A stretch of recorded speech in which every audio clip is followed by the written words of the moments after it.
नमस्कार मित्रों, आप सभी लोगों का उड़ान द फ्लाई के ऑनलाइन प्लेटफॉर्म पर स्वागत है। चैनल के यदि मटेरियल अच्छे हैं तो फिर चैनल को आप लोग सब्सक्राइब भी करवाएं और इसको शेयर भी करें, और यदि किसी प्रकार का सुझाव है तो उसे भी आप कमेंट बॉक्स में दे सकते हैं, उस पर उचित विचार किया जाएगा। वीडियो के दौरान यदि किसी भी प्रकार का एडवर्टीजमेंट आता है तो उसे आप लोग पूरा देखें, स्किप ना करें। हम लोग पिछले टॉपिक में जो इंडियन मिनरल्स हैं इस पर डिटेल में डिस्कशन कर रहे थे, जिसके अंतर्गत हमने धात्विक, अधात्विक और ईंधन से संबंधित टॉपिक पर डिस्कशन किया है। ईंधन के कुछ मिनरल्स शेष, जिसमें हम लोग कह सकते हैं पेट्रोलियम है और नेचुरल गैस, इसके बारे में डिस्कशन इस पार्ट में हम लोग करेंगे। वैसे एक पार्ट हमारे लिए रहेगा जिसमें हम पेट्रोलियम का डिस्कशन करेंगे और नेक्स्ट पार्ट में नेचुरल गैस तथा पाइपलाइन का डिस्कशन करेंगे। तो आइए देखते हैं कि जो पेट्रोलियम उत्पाद होता है इसका कहाँ कहाँ पे भंडारण है, कितना भारत में पाया जाता है, इन सभी बिंदुओं पर आज हम डिस्कशन करते हैं। तो यहाँ पर दिया है जो खनिज तेल अथवा पेट्रोलियम है, इसको हम किस नाम से जानते हैं? तो इसको कहते हैं हाइड्रोकार्बन यौगिक का मिश्रण है। यानी इसमें क्या क्या है? कार्बन भी है और हाइड्रोजन भी है। तो इन्हीं दोनों का कॉम्बिनेशन रहता है। पेट्रोलियम का कोई भी उत्पाद आप ले लीजिए, इसलिए उसका नाम ही है हाइड्रोकार्बन यौगिक। और यह ऑयल जो पाया जाता है, यह ऑयल टर्शियरी कालक्रम की चट्टानों में पाए जाते हैं। और बनते कैसे हैं? इनके यानी जो वनस्पतियां हैं, वनस्पतियों के ऊपर जब हाई प्रेशर और टेम्परेचर लगता है तो उससे बनता है कोयला। यदि टेम्परेचर और प्रेशर और बढ़ा दिया जाए तो उससे बनता है पेट्रोलियम उत्पाद, और यदि और बढ़ा दिया जाए तो वही वनस्पति नेचुरल गैस में तब्दील हो जाती है। तो यहाँ पर बात हो रही है कि जो पेट्रोलियम उत्पाद है, यह पेट्रोलियम उत्पाद किस कालक्रम की चट्टानों में पाया जाता है? टर्शियरी कालक्रम की चट्टानों में पाया जाता है। और किस रूप में पाया जाता है? तो हाइड्रोकार्बन यौगिक के रूप में पाया जाता है। फिर क्या कह रहा है? 70% तेल है, यानी पेट्रोलियम एक उत्पाद है। हम लोग डिटेल में डिस्कशन करेंगे जब ऊर्जा वाले टॉपिक को पढ़ेंगे। तो अभी तो ऊर्जा हम नहीं पढ़ रहे हैं, अभी सिर्फ मिनरल्स पढ़ रहे हैं। ऊर्जा टॉपिक हमारा अलग से होगा, जिसमें हम सोलर पावर के बारे में पढ़ेंगे, विंड पावर के बारे में पढ़ेंगे, फिर उसमें हम लोग आणविक एनर्जी के बारे में पढ़ेंगे। तो वो सब अलग टॉपिक है। यहाँ तो सिर्फ ये बात हो रही है कि जो पेट्रोलियम एक खनिज है, इस पेट्रोलियम खनिज का 70% भाग तेल के रूप में है, ऑयल के रूप में है, और 30% जो इसका भाग है वह नेचुरल गैस के रूप में पाया जाता है।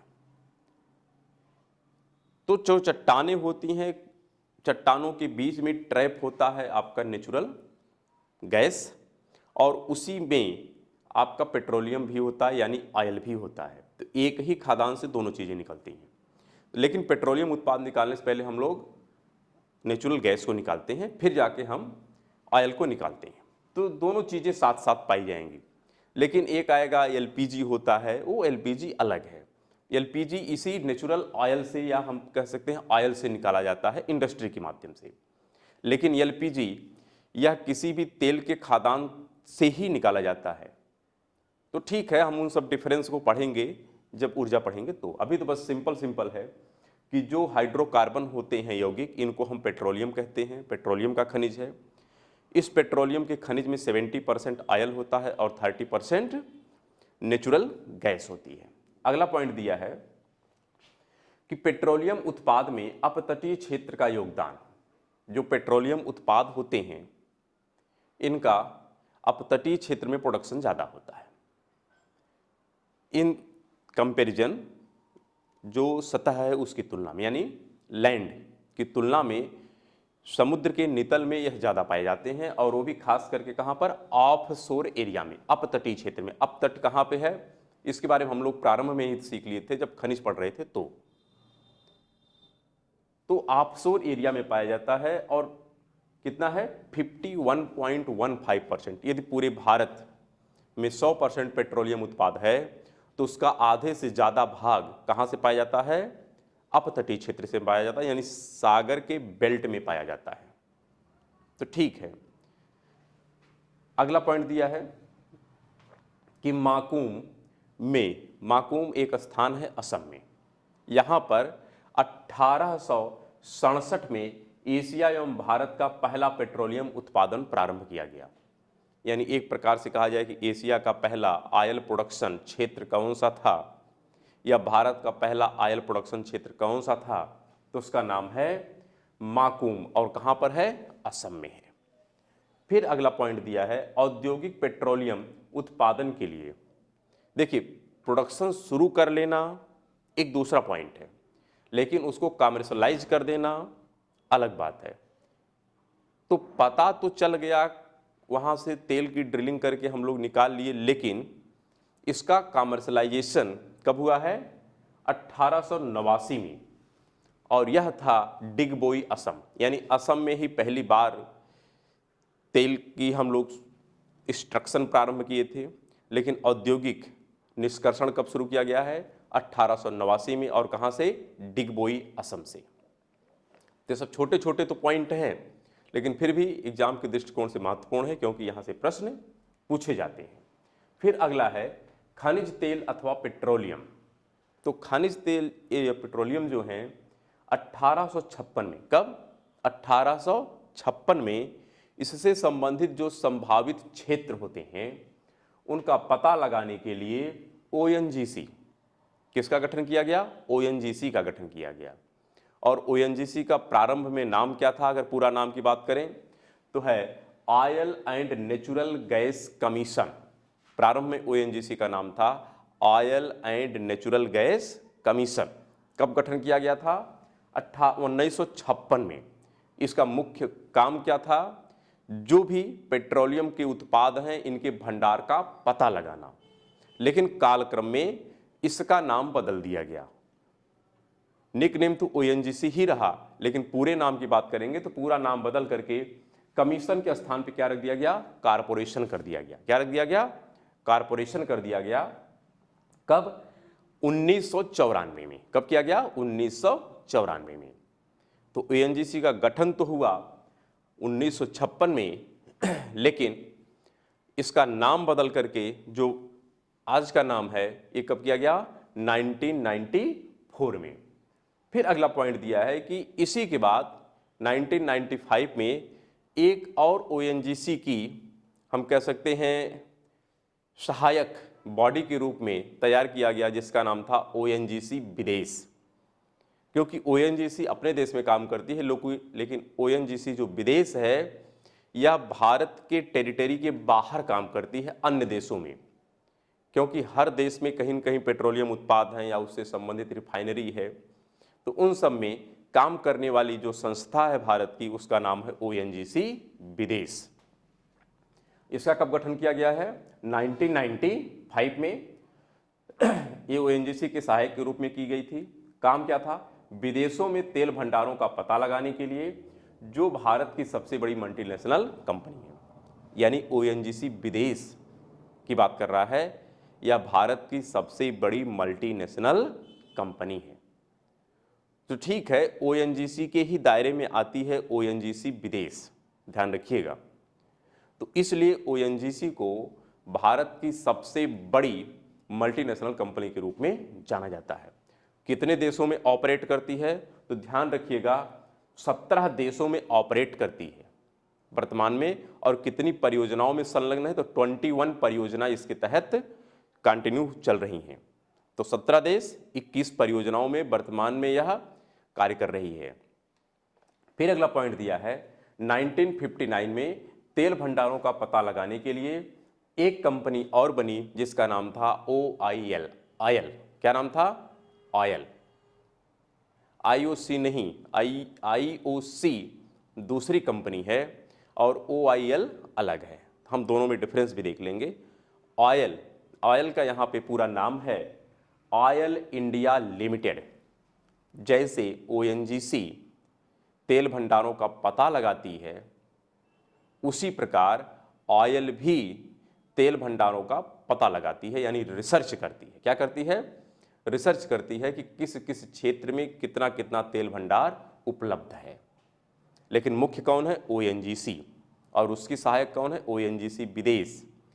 लेकिन ONGC के पैरेलल एक और संस्था चलती है जिसका नाम है ऑयल, लेकिन इसका कंट्रीब्यूशन कम है, ये छोटी संस्था है। तो ये उसी की बात कर रहा है। लेकिन कब बनी थी? 1959 में बनाई गई थी।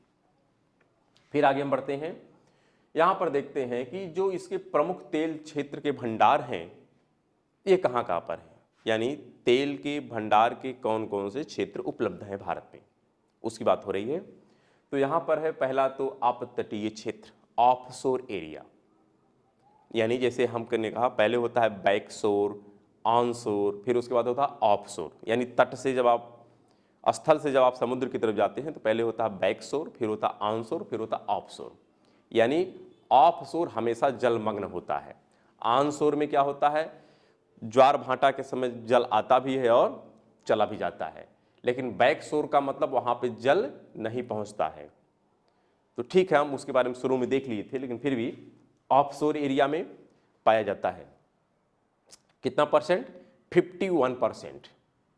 तो 51% तो अकेले ऑफशोर में पाया जाता है। तो ऑफशोर एरिया काफी महत्वपूर्ण होता है। यहां पर ऑफशोर में दो क्षेत्र हैं, एक तो पश्चिम तट है और एक पूर्वी तट है। पश्चिम तट में कौन है? वसीन। वसीन यानी मुंबई। मुंबई हाई का नाम आप लोगों ने सुना होगा। तो मुंबई हाई के दक्षिण पश्चिम में उपलब्ध है वसीन। और वैसे मुंबई हाई मुंबई तट से करीब 160 किलोमीटर समुद्र में स्थित है। और उसके भी दक्षिण पश्चिम में, उसके दक्षिण पश्चिम का मतलब कि और थोड़ा सा उससे क्या हो जाएगा? समुद्र की तरफ आगे बढ़ेगा, यानी मुंबई तट से दूरी और बढ़ जाती है। वहां पर है वसीन।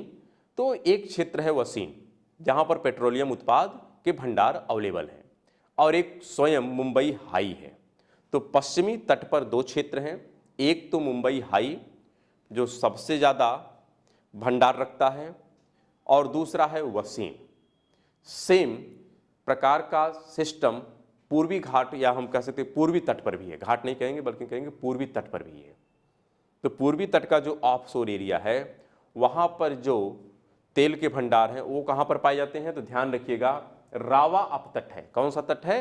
रावा अपतट, यानी रावा ऑफशोर क्षेत्र है। और यह गोदावरी कृष्णा नदी के मुहाने के सामने है। आप जब देखेंगे कृष्णा नदी और गोदावरी नदी, तो उसी कृष्णा और गोदावरी नदी के मुहाने के सामने स्थित है रावा अपतट। तो रावा अपतट भी ऑफशोर एरिया का ही पार्ट है, लेकिन किस पर है? पूर्वी तट का क्षेत्र है। और पश्चिमी पे कौन है? पश्चिमी में दो है, एक वसीन है और एक मुंबई हाई है। तो ये तीन प्रमुख ऑफशोर एरिया के पेट्रोलियम भंडार के क्षेत्र हैं। इसके अलावा अगर हम बात करें ऑनशोर में, ऑनशोर का मतलब होता है मेनलैंड। कौन हो जाएगा? मेनलैंड। तो मेनलैंड पे देख लेते हैं कौन कौन से क्षेत्र हैं।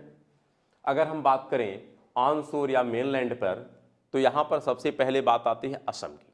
किसकी बात आती है? असम की। असम में कौन कौन से क्षेत्र हैं तेल भंडार के? तो एक तो है डिगबोई, जहाँ पर हम लोग कह सकते हैं कि शुरुआत की गई थी 1889 में। दूसरा क्षेत्र है नहरकटिया। क्या है? नहरकटिया। तीसरा है सुरमा घाटी। चौथा है हुगरी जन मोरान। क्या है? हुगरी जन मोरान। तो यह चार प्रमुख क्षेत्र हैं असम में। इन नामों को आप याद करिएगा।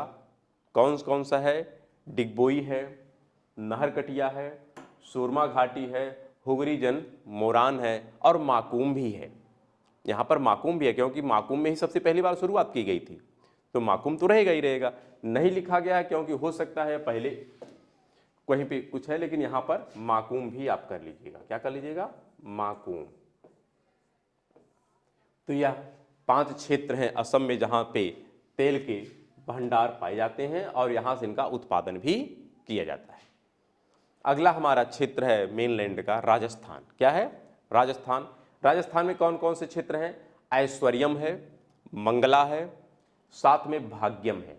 तो 3 क्षेत्र से यहाँ पर भी प्रोडक्शन होता है, ऐश्वर्यम, मंगला, भाग्यम। फिर अगला हम राज्य देखें तो गुजरात है। कौन है? गुजरात। गुजरात में कौन कौन से क्षेत्र हैं जहाँ पर तेल के भंडार पाए जाते हैं? तो खंबात की खाड़ी है, अंकलेश्वर है, सानंद है, कलोल है और लुनेज है। तो यह कुछ प्रमुख क्षेत्र हैं ऑयल भंडार के, जहाँ से तेल का निष्कर्षण हम लोग करते हैं। लेकिन ज़्यादातर अपतटीय क्षेत्र, ऑफशोर, और वो भी मुंबई हाई। लेकिन लिमिटेड मात्रा में हम लोग ऑनशोर एरिया यानी मेनलैंड से भी प्राप्त करते हैं। और उसमें कौन कौन से हैं? असम है, राजस्थान है और गुजरात है। फिर हम देख लेते हैं कि जो ये प्रोडक्शन क्षेत्र हैं इनमें कितना किसका कंट्रीब्यूशन है यानी कौन ज़्यादा प्रोडक्शन करेगा, कौन कम। अगर इस क्रम में हम अरेंज करें तो ध्यान रखिएगा, अपतटीय क्षेत्र का प्रोडक्शन सबसे ज़्यादा है। कितना है? लगभग 50.15%। राजस्थान में कितना है? 22.67%। गुजरात में कितना है? 12.79 और असम में 11.67 तथा तमिलनाडु में बहुत लिमिटेड है और वो भी कितना है? 0.7। लेकिन अगर पूछा जाए उत्पादन में प्रथम राज्य, देखिए पेट्रोलियम उत्पाद के उत्पादन में सबसे प्रमुख क्षेत्र अगर पूछा जाए, राज्य नहीं बल्कि क्षेत्र पूछा जाए, तो वह है अपतटीय का मुंबई हाई। लेकिन यदि राज्य पूछा जाए कि किस राज्य में सबसे ज़्यादा ऑयल का प्रोडक्शन होता है, तो है राजस्थान। कौन है? राजस्थान। जबकि भंडारण में प्रथम राज्य कौन है? गुजरात है। दोनों चीज़ों में अंतर रखिएगा। ये जो लिखा गया है कि प्रोडक्शन के मामले में सबसे ज़्यादा कंट्रीब्यूशन किसका है, तो जाहिर सी बात है जहाँ पे भंडार ज़्यादा होता है वहीं पे प्रोडक्शन भी ज़्यादा होता है। लेकिन हमने कहा कि सरकार की कुछ नीतियाँ इसमें अपना महत्वपूर्ण भूमिका निभाती हैं कि कैसी सरकार की नीतियाँ हैं और उस पर भी निर्भर करता है कि प्रोडक्शन कितना होगा। तो यहाँ पर जो आप देख रहे हैं कि राजस्थान में प्रोडक्शन ज़्यादा है, तो इसका मतलब ये न समझिएगा कि राजस्थान में भंडार भी ज़्यादा है। राजस्थान में भंडार कम है लेकिन प्रोडक्शन ज़्यादा किया जाता है क्योंकि सरकार की नीतियाँ उसके फेवर में हैं। लेकिन भंडार में कौन है अपतटीय के बाद? तो है गुजरात। यानी राज्यों में गुजरात सबसे ज़्यादा भंडार रखता है, लेकिन सबसे ज़्यादा प्रोडक्शन कौन कर देता है? राजस्थान कर देता है। फिर कह रहा है गैस उत्पादन में अगर हम बात कर लें कि जैसे शुरू में हमने कहा कि जहाँ जहाँ से पेट्रोलियम उत्पाद मिलता है तो वहाँ पर ऑयल और नेचुरल गैस साथ साथ मिलती है। लेकिन इसका मतलब ये भी नहीं है कि जितना ऑयल होगा उसी अनुपात में वहाँ पर गैस भी उपलब्ध होगी, ऐसा कुछ भी नहीं है। अर्थात सबसे ज़्यादा ऑयल का भंडार तो है गुजरात में, लेकिन अगर नेचुरल गैस की बात कर लें कहाँ पर सबसे ज़्यादा भंडार है, तो असम में। ये बेसिक डिफरेंस है और यही सबसे प्रश्न पूछा जाता है, हम लोग कन्फ्यूजन में गलत कर देते हैं। हाँ अंडरस्टूड है, लेकिन फिर भी वैसे तो हमको सब लिखना चाहिए, लेकिन सब नहीं लिख रहे हैं। क्यों? क्योंकि यही पर थोड़ी डिलेमा है, यानी जो होना चाहिए वो नहीं है। क्योंकि जहाँ पर पेट्रोलियम से संबंधित ऑयल ज़्यादा है वहीं पर नेचुरल गैस भी ज़्यादा होनी चाहिए, लेकिन ऐसा है नहीं। क्योंकि ऑयल का सर्वाधिक भंडार तो है गुजरात में, लेकिन नेचुरल गैस का भंडार कहाँ पर है? असम में है। और क्या बात कर रहा है?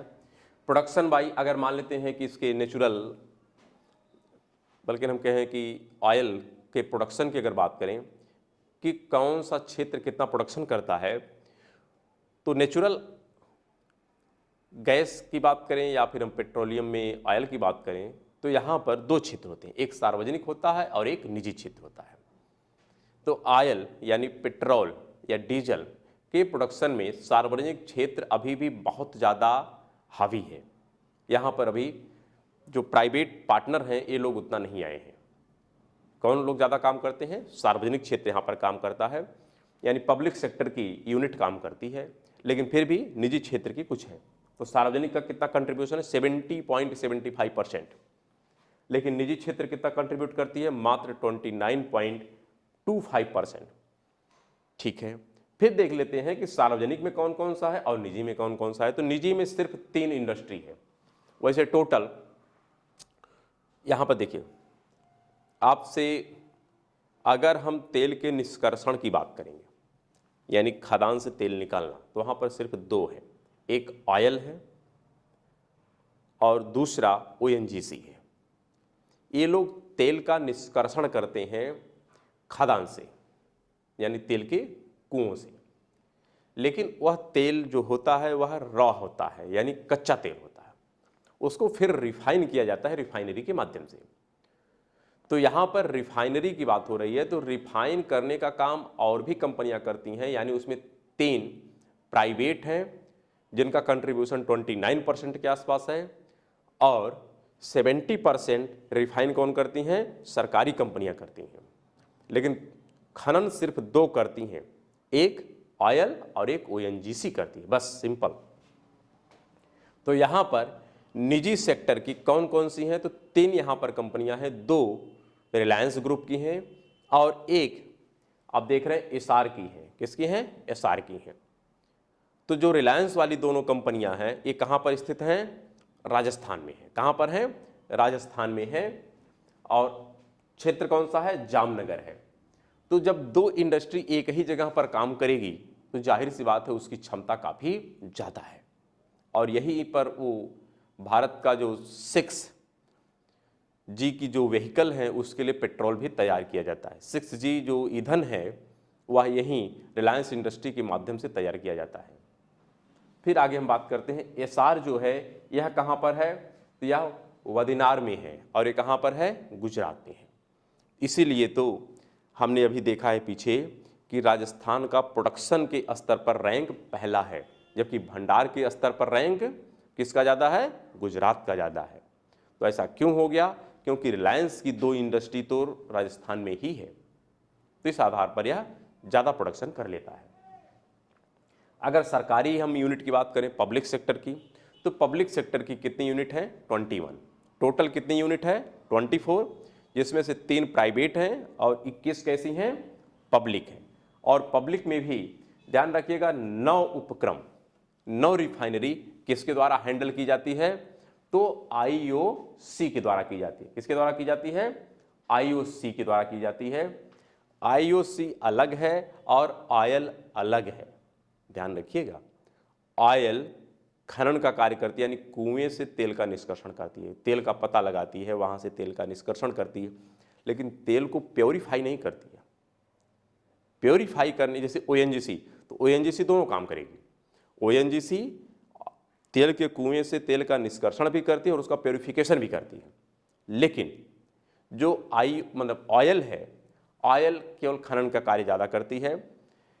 लेकिन यहाँ पर जो नाम लिखा है IOC, IOC का मतलब होता है इंडियन ऑयल कारपोरेशन लिमिटेड। यहाँ पर होगा इंडियन ऑयल कारपोरेशन लिमिटेड, इसको इंडियन कर लीजिएगा। यहाँ पर हो जाएगा इंडियन ऑयल कारपोरेशन लिमिटेड। यह 9, इसकी 9 रिफाइनरी है, यानी टोटल अगर 24 है तो उसमें से 9 रिफाइनरी किसकी है? इंडियन ऑयल कारपोरेशन लिमिटेड की है, IOC की है। तो ध्यान रखिएगा, भारत की सबसे बड़ी अगर रिफाइनरी की बात की जाए तो कौन है? IOC है। फिर हम बात करते हैं, आगे देख लेते हैं।